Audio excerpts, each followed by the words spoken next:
For today's lesson, we're going to write and graph equations in function notation. For your lesson preview, write a function to describe the situation, then make a table of ordered pairs.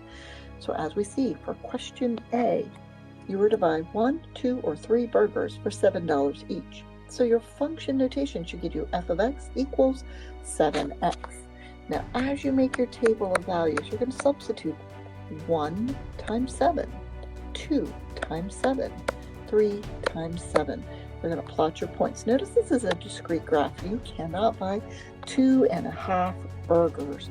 So you want to make certain that you do not connect those dots. You cannot buy 2.5 burgers.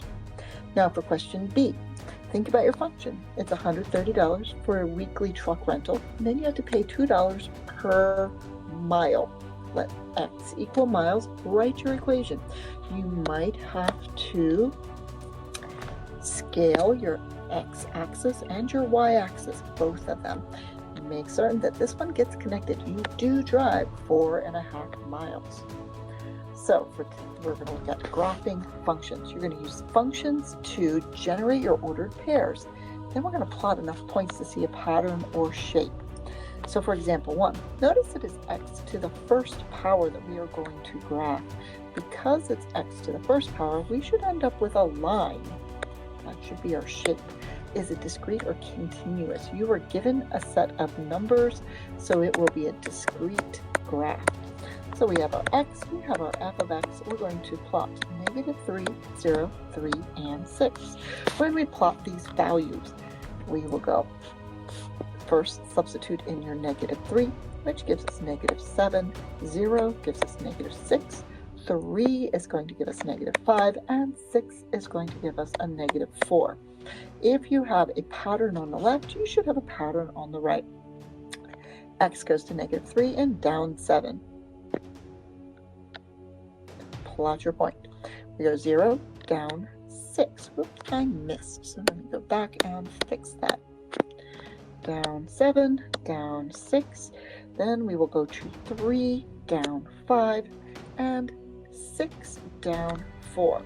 Now, as I said, we are not going to connect this graph because this is a discrete graph. For example 2, once again, we were given points, so it is a discrete graph. What is our graph shape? Well, this one is going to have a squared, so I am expecting to have a parabola shape, a parabolic shape. That's going to be a U shape. And so parabolic shape or U shape. Now when you substitute your values in, remember to use parentheses. So we have x, f of x. Replace every x in your function. And when we do that, for example, we will have f of -2 equals parentheses -2 squared minus 3. That gives us 1. F of -1 is going to be equal to -1 squared minus 3. And that is -2. Then we will have -3, -2, and 2 again when you substitute. Left 2, up 1. Left 1, down 2. 0, down 3. Right 1, down 2. Right 2. And up 1. It should be a 1. We do not connect our dots. Notice this is a U shape, but we do not connect it. Alright, so now we're going to write and graph equations again. This time we should get a line. The reason we're going to get a line is because that's x to the first power. Notice also this is a discrete graph, so we will plot our points once we get our x values, put in our table, do our substitution. 1/2 times -4 plus 3. So that is going to give us a 1. -2 in, and if we substitute in -2, we get a 2. 0 gives us 3. Now 1, I told you we needed to do the number 1. We get 3.5. Now the reason that didn't come out nicely is because 1 was not divisible by 2. So plot your points, left 4 and up 1, left 2, up 2, 0 goes to 3, 1 goes to 3.5. So it's still in line, it's just not a nice as value as some of the others. And then we'll go to 5. So discrete graph again, And when I look at number 4, so I did not give you any numbers. You get to pick your numbers. So we're going to have x, we're going to have y. Perhaps we'll put in -2, -1, 0, 1, 2. So this is a continuous graph, and the graph, since it's squared, is going to be a parabolic shape.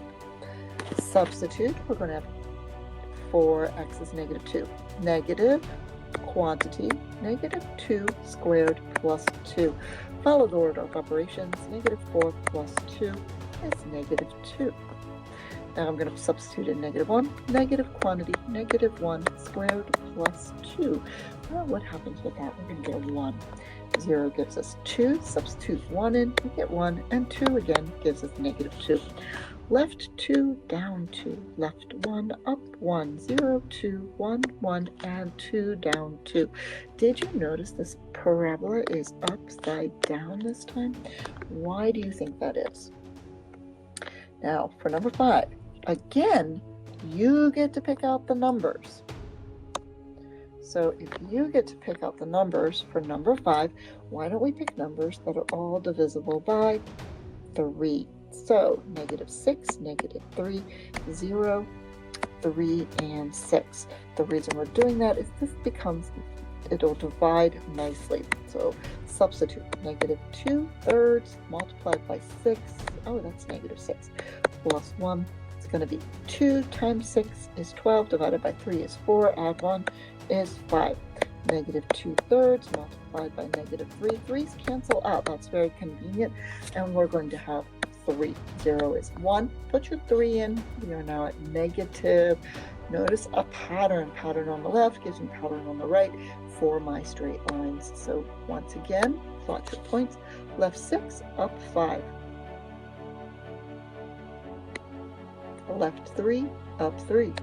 0, 1, 3 goes down 1. And since you got to pick your points, you better connect them this time. So connect your dots. We have a decreasing line. And now let's look at number 6. Well, it's definitely not continuous because I gave you the list of numbers. Notice that absolute value. When you have an absolute value, you should expect a V shape. So absolute values give you a V shape. Fill in your -2, -1, 0, 1, 2. So we get the absolute value of -2 plus 2. Well, that becomes 4. Absolute value of -1 plus 2 is 3. Put in your 0, you get 2. Put in 1, you get 3. Put in 2, you get 4. So now when we draw it, left 2, up 4. Left 1, up 3. 0, 2, 1 with 3, and 2 with 4. We're not connecting this V shape because it's a discrete graph. So which equations make a line? They're the ones that have the form AX plus B. Which ones make a V shape? The ones with these absolute values will make a V shape. The U shapes come from x squared, and you can tell what type of graph you have. It's discrete if I give you the numbers, and continuous if you pick the numbers. So you pick. All right, so if we're looking at number 7, let's extend some of these ideas. Domain, remember, are your x values. And x values you can find along the x-axis. So as I'm looking at my graph, my x's are going to go across this far, but not include the point on the right.